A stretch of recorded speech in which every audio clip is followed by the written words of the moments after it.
Well, thank you, Tim, and thanks for everyone for coming. My name is Katie Blakeman. I'm the Champaign County Circuit Clerk. Oh, you told me to be on this side, sorry. So I'll come over here. I am the Champaign County Circuit Clerk, and usually the first question I get from people is, what is the Circuit Clerk? What is the difference between, you may have heard of a county clerk, you may have heard of a circuit clerk. The Circuit Clerk is the keeper of the record in the state of Illinois. So the county clerk handles elections and vital records, and the circuit clerk is the keeper of court records. So that is our one primary responsibility. And then our second primary responsibility is the collection and disbursement of court-related fines and fees. So I really love those two. It's really fascinating for me. Some people, that is not as interesting a career, but it's also why I am talking about expungement and sealing, because that is, or criminal record clearance efforts in the state of Illinois. Expungement and sealing are two of those forms of criminal record relief. So to give you an idea of, let's see if we could get this to advance.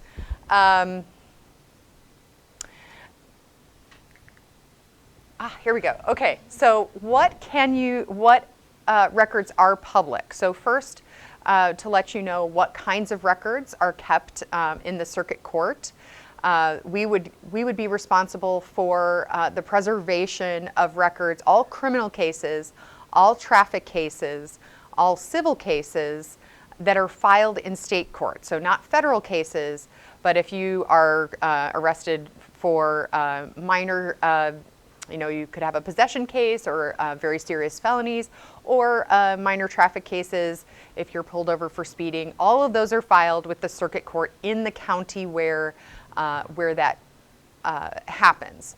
So this is a little bit about what kinds of records are public and what is available to be seen. So what's available for public view online is the index. So if you just want to look up a person's name, you can see. If you look up a person's name, you can see what kinds of cases are associated with that name. But it's also like a Google search, you'll get lots of things, and you have to use your judgment to discern whether that's that person or not. So we include things like birth year, not birth date, but birth year, the court calendar, so you can see what kinds of things are coming up in court, the docket sheet or record sheet, and that's a little sentence about what has happened, every event that happens in a case. So when it goes to court, what happens in court? It's not the court transcript, the transcript of court proceedings, but it's an event. It's every time something is filed, every time an action is taken in that case. And then sentencing information. So if there's a final outcome of a case, you can see that online. What you cannot see online publicly yet are images of court documents. So you would have to come into the courthouse or request copies of those documents if you want to view the court documents themselves. Personal financial information, juror questionnaires. We're very careful about protecting the identity of jurors and information about them so that trials are not influenced by that. And then arrest or search warrant information. And then in terms of case types like adoptions, of course, are always not available to the public. Juvenile cases, any cases that, juveniles are a juvenile delinquency case or what is like a criminal case for a juvenile defendant, or a case where a juvenile abuse and neglect case. Those are kinds of cases that would be not available to the public, or mental health cases. But there's another category of cases that are not available to the public, and those are expunged or sealed records. Okay, so when we talk about the impact of criminal records, these are some of the things that we call collateral consequences. But first, it just helps to have a picture of how many records we're talking about. So in the United States, 1 in 3 Americans have been arrested by the age of 23, which results in many people having difficulty, many job applicants having criminal records. So when you're applying for a job, And the number of collateral consequences nationwide for past arrests and convictions at the time of this, the study that we used was 48,000. And then recidivism rates, I know the numbers aren't showing up here, but you can see by the pie chart, for those with full-time employment for 1 year following incarceration versus rates for those without employment. So people who can find full-time employment are far less likely to have repeat offenses or to have additional criminal offenses. Okay, and then the impact to your community. 65% of employers will not hire someone with a criminal record. 50% is the reduction in likelihood of a callback for a person with criminal record, even for an interview. And then 47% of landlords will not rent to a person with any kind of criminal conviction. So, and those are nationwide numbers. They can vary quite a bit from community to community. And, but that is what you would see on a nationwide level. But that's a significant impact to your community. So if you can imagine what constitutes a criminal record, it doesn't necessarily even mean a conviction. It could be an arrest or a case where a person is charged, but those charges were dropped. Or if that person was found not guilty. So say a person was charged and it turns out that they were not guilty of that crime. That still shows up on a person's record. The arrest will show up even if a person was not charged if they have a fingerprint background check. So if a fingerprint background check is done, and many employers such as park districts and school districts that are required by law to do a fingerprint background check, those kinds of things will show up even if the person has never had a charge or conviction. So that can put some serious barriers in place for people to find employment and housing in particular. So then 2 of the forms of criminal record relief that are available in Illinois are expungement and sealing. So there are 2 different forms of relief. Expungement is for non-convictions. So when I was talking about arrests or cases where a person has been charged but those charges have been dropped, or if a person is found not guilty, or if that person is given court supervision. So a second chance program, a program where they're given court supervision, that is considered a non-conviction. So expungement is available for non-convictions. What happens with that record at the arresting agency with police agencies is that record is destroyed or returned to that individual. So it's not just taken from the public record, that police file is actually removed entirely or obliterated from the record, is I think what the statutory language says, obliterated.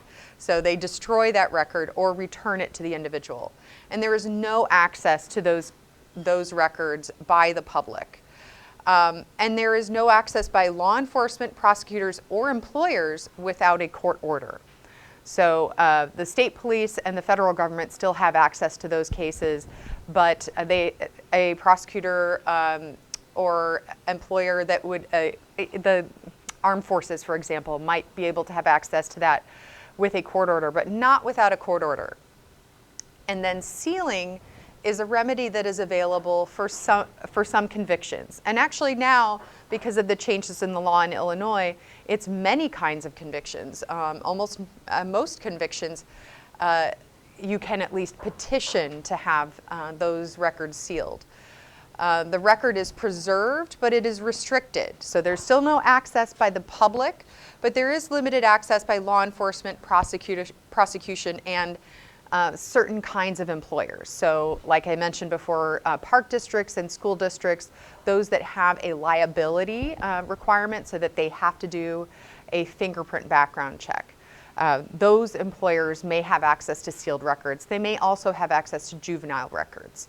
So those are the 2 forms of criminal record relief in Illinois.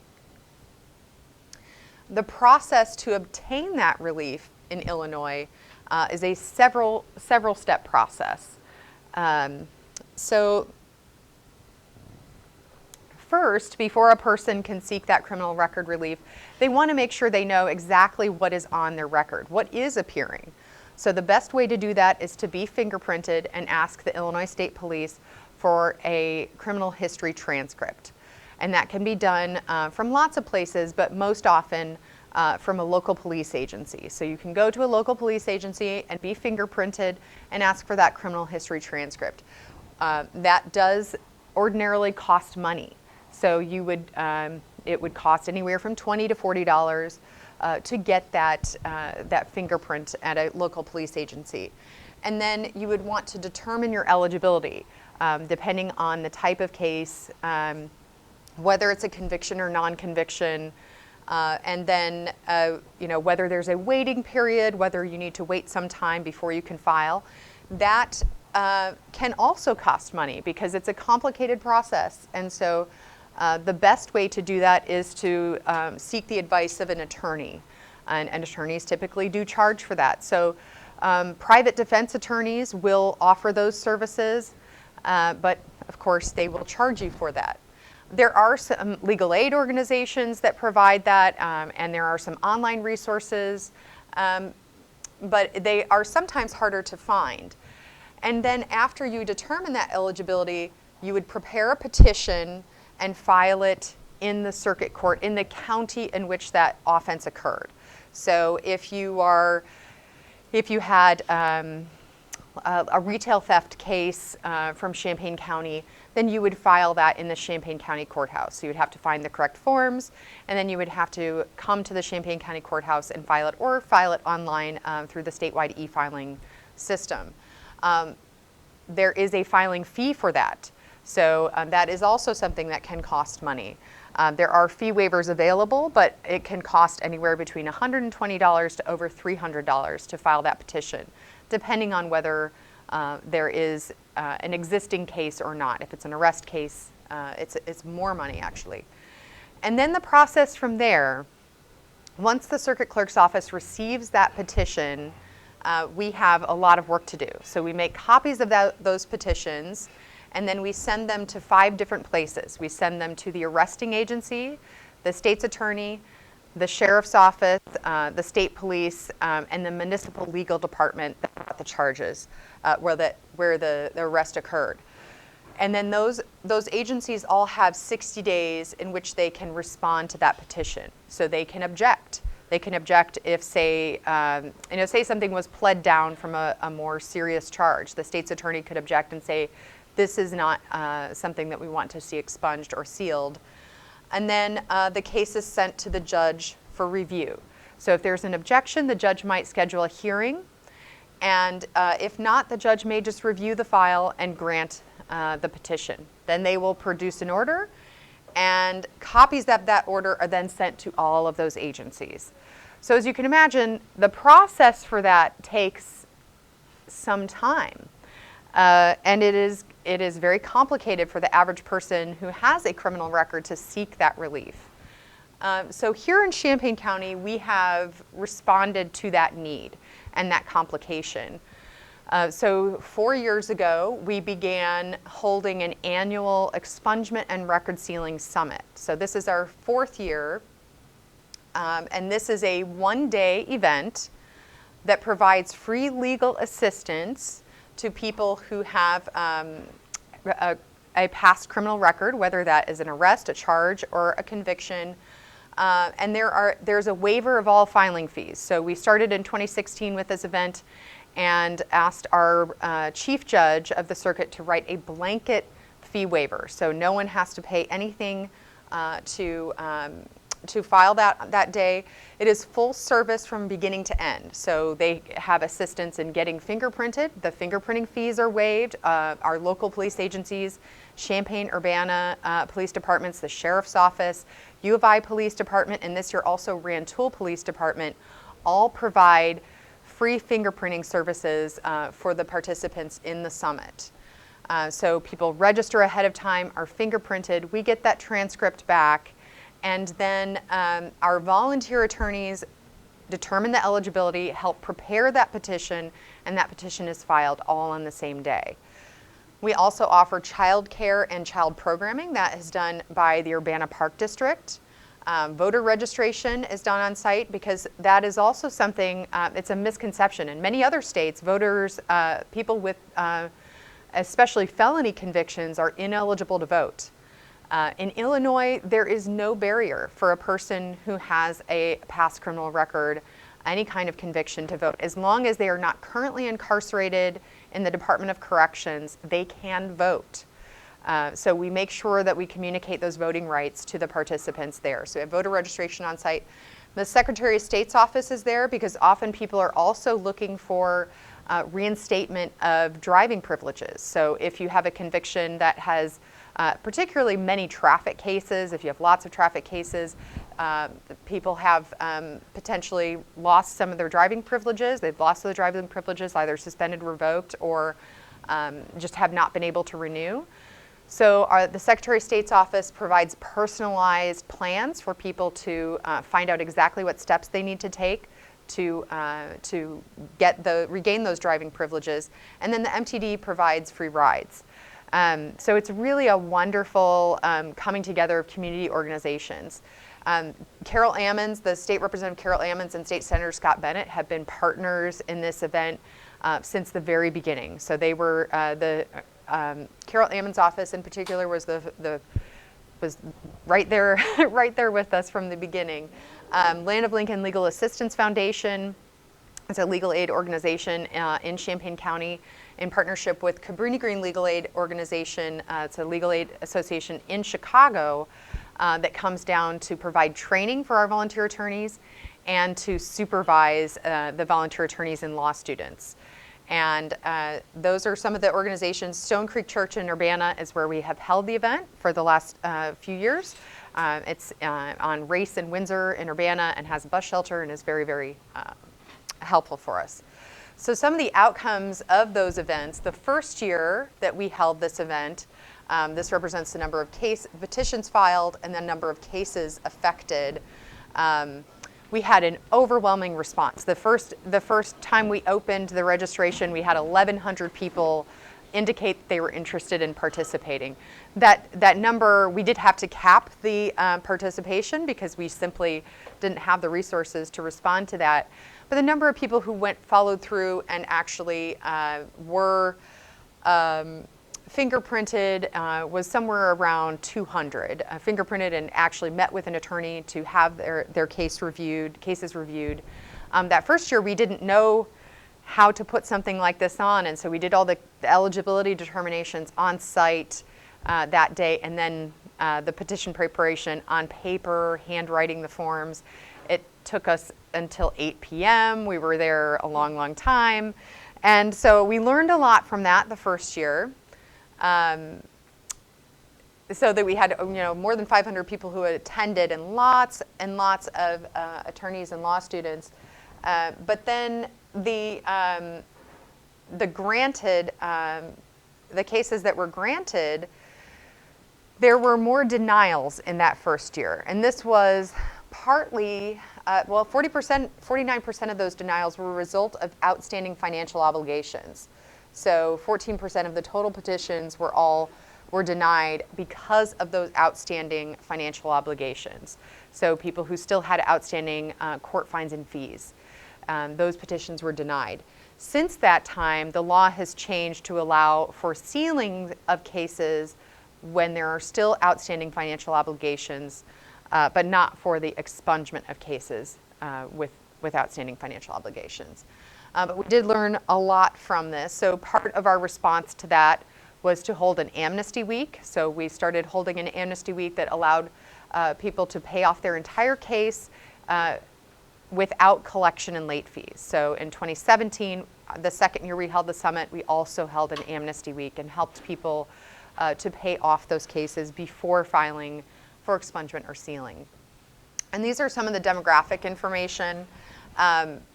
And so what was surprising, I think, to a lot of people the first year that we held this was the gender demographics, because people often assume that criminal records affect men more often than women.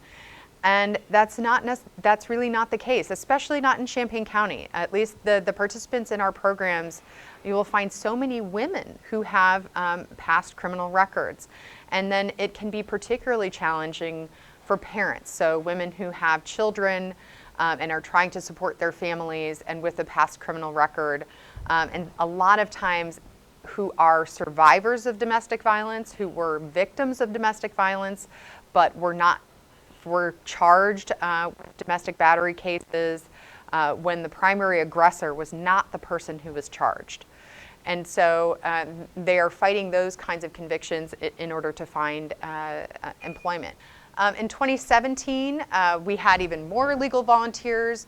We were able to complete those petitions in 5 hours instead of the 8+ hours. And there were even more petitions filed. And the change happened because we were able to do that eligibility determination ahead of time. So the attorneys did the criminal history charting ahead of time, and all participants with transcripts, so they were charted prior to the event, so that we could then just focus on the petition preparation and filing. And then you will see the gender demographics and the race and ethnicity demographics stay pretty similar. And so this is a trend that we're seeing each year in our participants.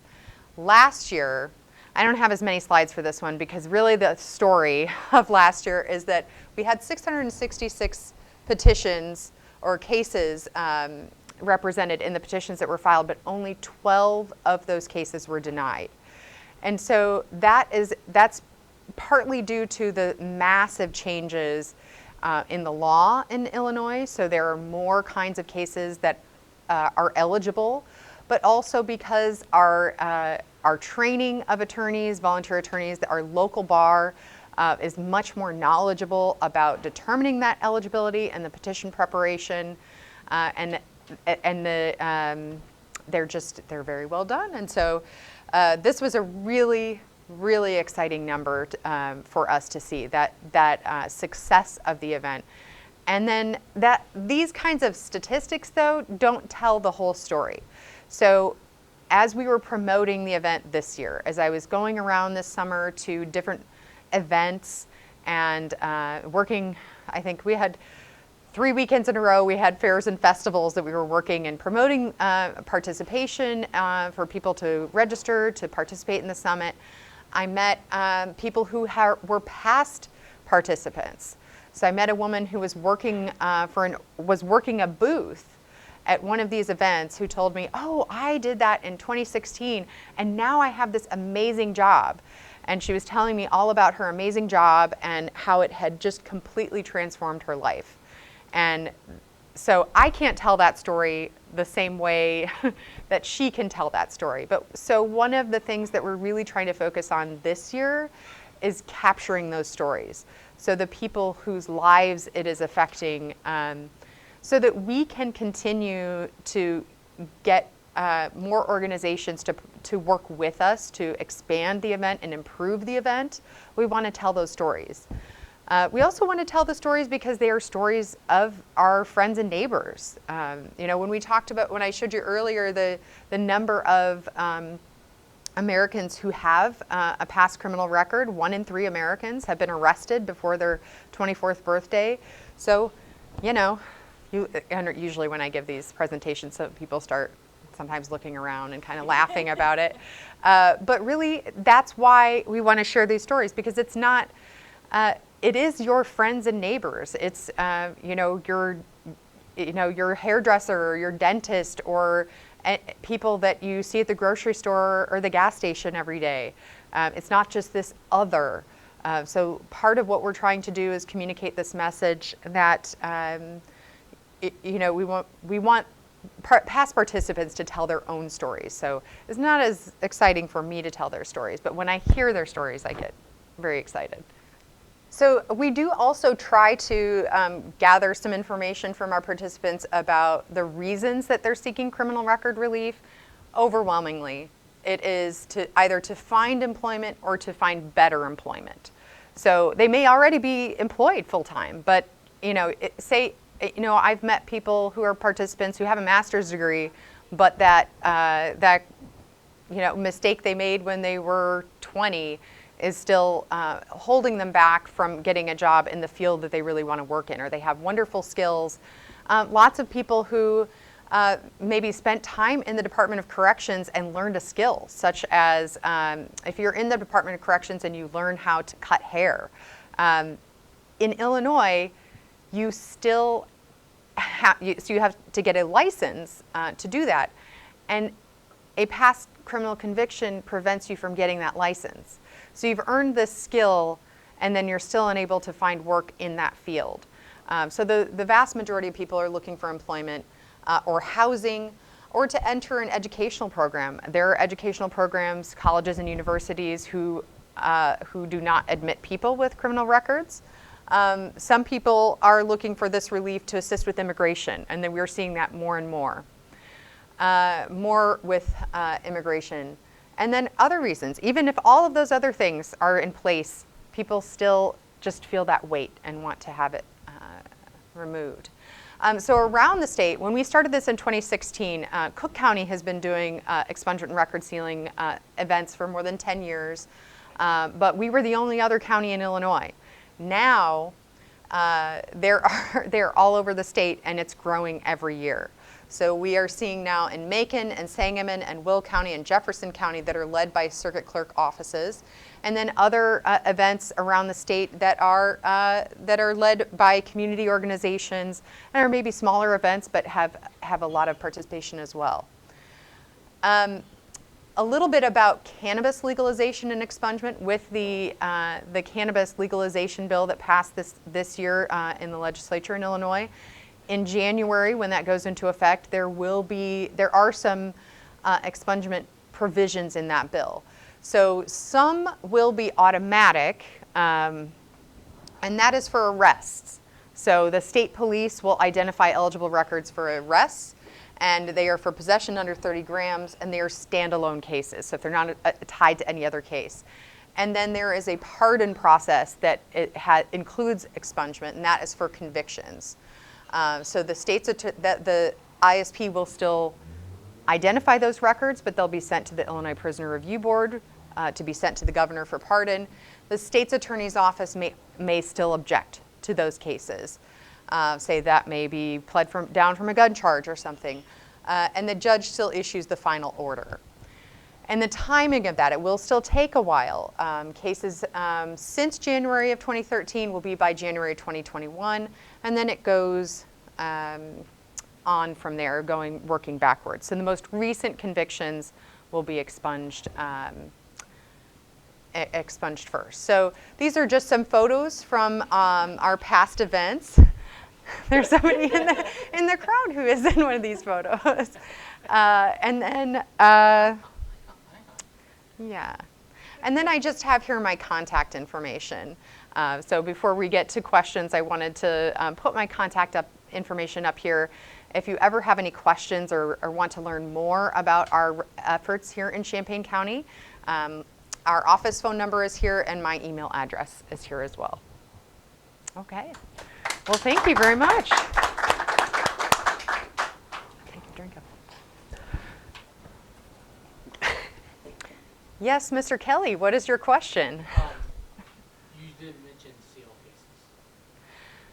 Okay, so CL cases are so a CL case is a civil law violation that there was a bill a couple of years ago that decriminalized possession of small amounts of marijuana, in that you would no longer be arrested for that, but you could be given what's called it's a citation, but a civil citation. And so those cases would then, once it's paid, like a traffic ticket kind of thing, once it's paid, 6 months after that would be automatically expunged. But that whole case type will go away in January. Correct. Because we'll be issuing them anymore because they will be obsolete. And just in case we look at one. Sure. Yeah. Those most likely have already been expunged. Yes. So given the obvious harm that's done to people in our community with the criminal record, why are court records public to begin with? I mean, if people are able to jump through all these hoops and pay money, like, is it financially related? If they're able to jump through these hoops and, you know, eventually get their records sealed or expunged, why are they public to begin with? Well, that's a good question. I think that's a cultural thing that is nationwide. I don't know as much about in other countries what is publicly available as in terms of criminal records. A lot of people view that as a public safety issue. So there are, I know, for example, sex offender registries, which are controversial for other reasons. They are, that is by Supreme Court rule. So the Supreme Court determines what case types are publicly available and which ones are not. So the circuit clerks in Illinois have to follow those guidelines. I don't know if that's a good answer. Yeah. Yeah. I mean, obviously, I figured it stemmed from like a public safety issue, but like, you know, I mean, as we can see, like there is a lot of damage being done to our community like, through this, and so. I mean, are there any like efforts to change that? I think on the national level, I haven't seen as much about that as I have seen about record clearance efforts. So Illinois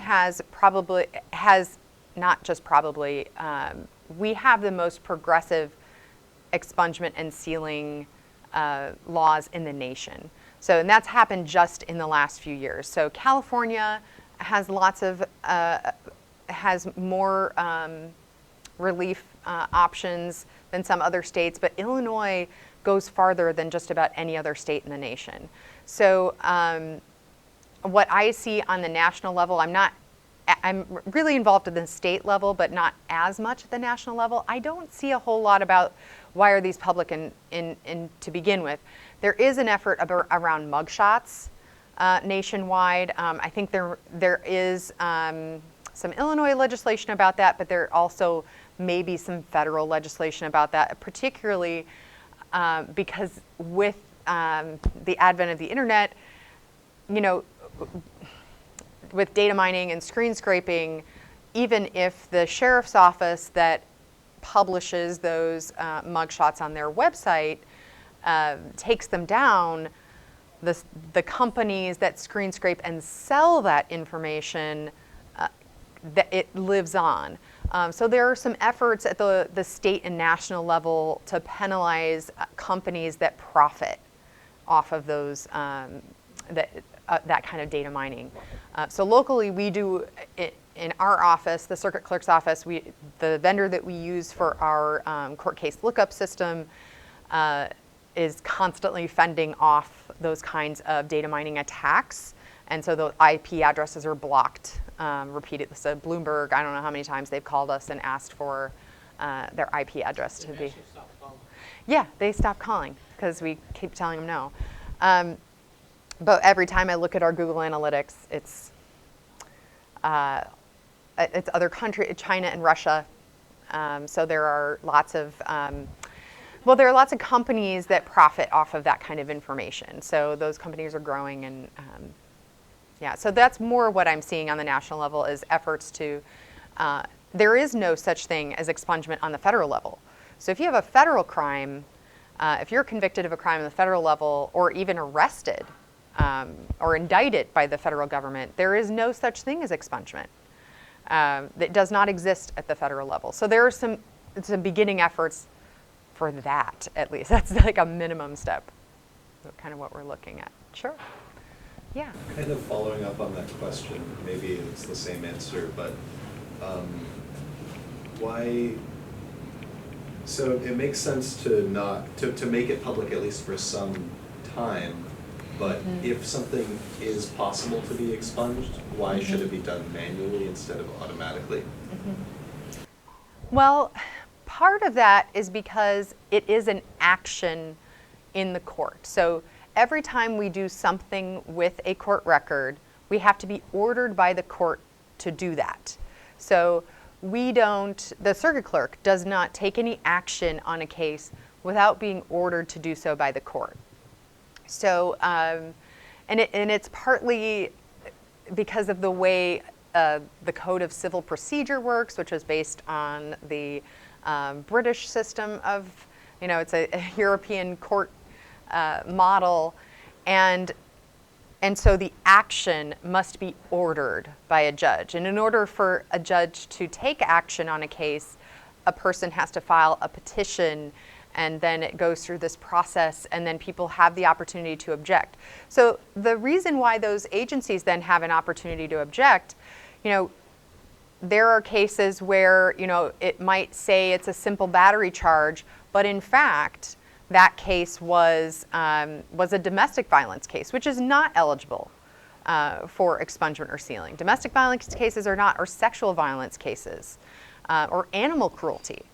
So there are reasons for that, and there are public safety issues. So there is a process. It's not just you can't just look at what offense were they convicted of, because if what they were originally charged with, the pleading system, it could be that was a more serious charge, or something that the state's attorney might object to, or that state police might object to on public safety grounds. So now with the cannabis bill, that's why you might see more of those kinds of efforts at the state level to see more automatic procedures for low-level convictions, okay? And so that those kinds of things might, in the coming years, I'm sure that we will see in the spring session this year for other types of, I will see, this is setting a precedent in Illinois. So they're going to kind of see how that goes. I would imagine legislators will file other bills. So, yes. What kind of organizations are you looking for to expand the summit? Well, one of the challenges that we have run into is a lack of financial resources. So with all of the attorneys and law student volunteers that we have, we want to provide lunch for them and make sure that they have all the materials that they need. And so we have some sponsors, but we haven't really ever, because this keeps getting bigger, we never really expected it to be quite this large. And so each year we're going, oh, okay, how many people do we have? Now we have to get lunch for this many people. And so I think in the coming years we'll look to have a more concerted effort to build those financial resources ahead of the event so that we can fully support it. We are continually asked why we don't have this event twice a year. And part of that is because our office takes on a lot of the burden. I mean, once the cases are filed, we of course have to process them. And the procedure for that is so painfully manual and time consuming that we just simply don't have the capacity for it at this time. We are working with an organization called Code for America, which is an organization, a nonprofit organization out of California that consults with government organizations to automate procedures. So we're looking at what we can do. And some of that, why I talk with our legislators frequently, some of that is the way that the statute reads, why it takes so long. The other part of it is the capacity to get people fingerprinted. So the police agencies that participate and do the free fingerprinting, that's a lot to ask for those agencies. And so they give overtime hours to those officers. So that is a cost for those police agencies. So more financial resources. We do have a resource fair as part of the event, and so we're always looking for organizations to help with that if they have relevant information to provide to participants. And we have different kinds of participants. It's kind of all over the place.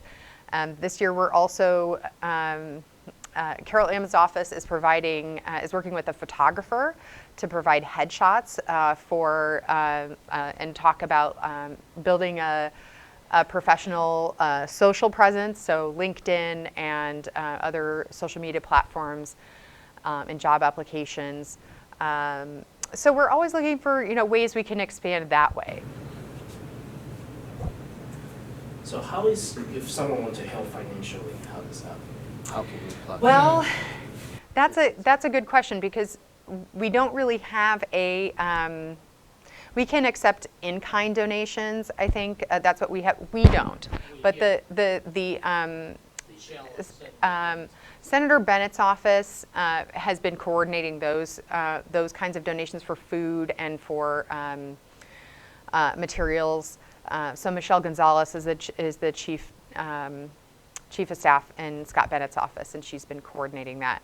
But I think going forward, we may either need to form a nonprofit or something like that. I think that we'll have to do. For the agencies, how much time do they get if the petition is granted by the judge and sent by your office? So after the order is granted by the judge, the police agencies still have 60 days in which to perform that action. So they can still, it's another 60 days. So it's really at least half a year process, just about. I think we have time for one more question. Yes, go ahead. Towards the beginning, there was something you mentioned, 48,000. Collateral consequences? Yeah. Yes. That seemed a lot more than even I was thinking. Yeah. So when you think about all the kinds of laws, not just at the state level or local level, so in different municipalities might have ordinances on the books about landlords renting to people with criminal records, or the different licensing organizations. So licensing, or if you want to become a realtor, or if you want to become, I'm trying to think of other examples, but licensing organizations have, if you have a criminal conviction on your record, you may not be eligible for that kind of license. Even, I think, to become a notary, or lots of, depending on the state. So all around the state, there are all kinds of laws on the books that put up those continuing barriers for people. Okay, well, I can stick around to answer some more questions afterward as well. Thank you so much for having me.